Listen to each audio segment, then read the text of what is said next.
Bien, je dois dire que cette année-ci, ça va être un peu différent. D'habitude, c'est très tradition chez nous. Le matin, on se réunit chez ma belle-mère. Et là, toute la famille, les enfants, les petits-enfants sont réunis autour d'elle pour célébrer la fête des mères.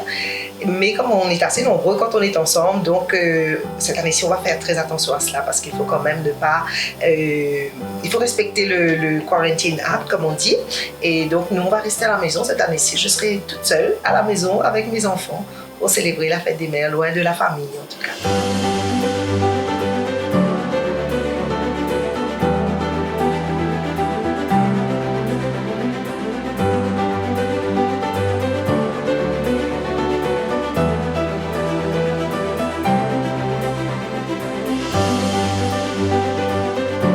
C'est très important, très important. Moi, j'ai eu une carrière d'artiste, une carrière d'animatrice, maintenant une carrière de politicienne et je peux vous dire que j'ai tout le temps été en déplacement, j'ai souvent été absente de chez moi, mais j'ai gardé un lien très très fort avec mes enfants. C'était surtout du quality time, ça a toujours été du quality time, peut-être pas des journées entières ensemble, mais quand on se retrouvait, c'était vraiment des moments précieux. Et aujourd'hui, mes enfants sont grands et c'est toujours pareil pour nous, même si mon travail me prend énormément de temps, mais quand on se voit, quand on se retrouve, c'est vraiment pour passer des moments uniques à chaque fois ensemble.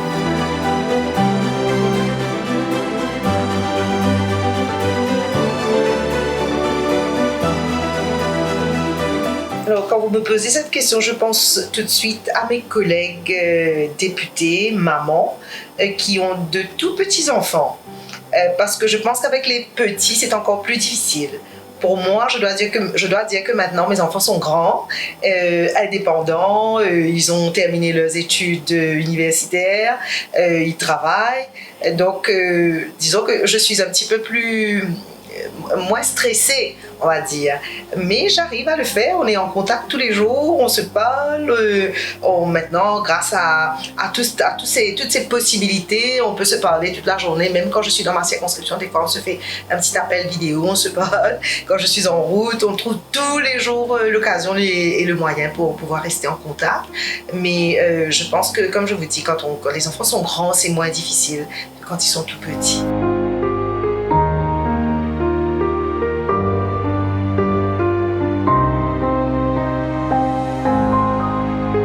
Je pense que le rôle de la maman a beaucoup évolué.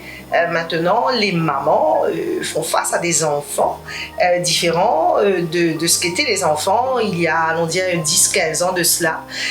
Aujourd'hui, les enfants sont beaucoup plus rebelles, les enfants n'ont peur de rien, ils connaissent leurs droits et des fois, ils abusent aussi des droits qui leur sont attribués, leur sont octroyés. Les enfants sont de plus en plus exigeants, plus autoritaires, très matérialistes, malheureusement. Et je crois que la maman a encore plus de travail à faire, a besoin de travailler dur pour bien encadrer son enfant, pour bien éduquer l'enfant et lui montrer les réalités de la vie.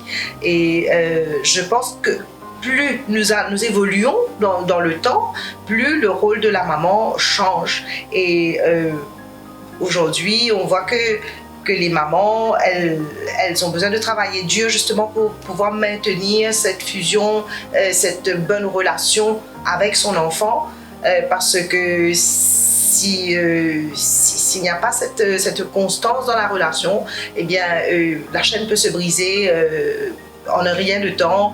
L'enfant peut se renfermer sur lui-même et la maman de son côté avec tout le stress, les responsabilités, le travail, parce qu'aujourd'hui la majorité des mamans travaillent, elles aspirent à leur indépendance, à leur autonomie, elles veulent aussi contribuer à l'économie familiale.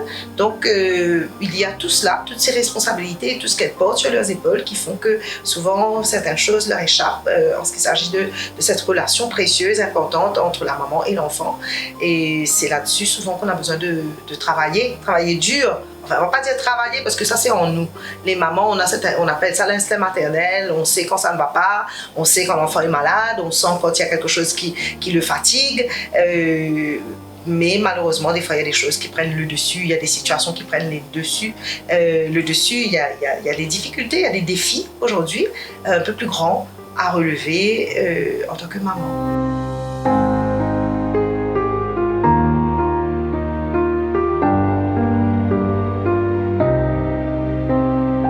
Alors moi, je voudrais surtout souhaiter une bonne fête à toutes ces mamans. Parce que quand on parle de maman aujourd'hui, le mot maman, depuis quelques années, a pris une autre dimension. On a beaucoup de mamans, de filles mères, on a des mamans célibataires, on les appelle les superwomen parce qu'elles jouent le rôle de la maman et du papa en même temps.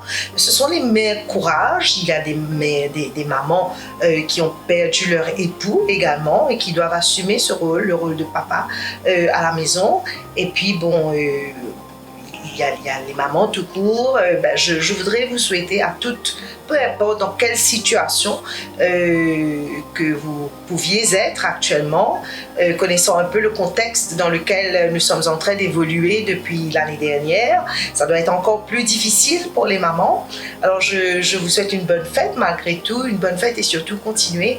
Soyez toujours ces femmes mauriciennes, ces mamans mauriciennes courageuses, fortes comme on dit. Je sais que pour beaucoup ça ne doit pas être facile. Il y en a qui sont seules.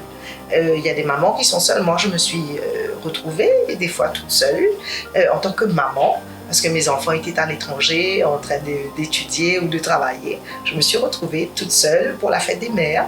Je pense donc aussi à ces mamans qui sont seules, qui seront seules cette fois-ci pour la fête des mères. Bonne fête en tout cas à toutes ces mamans.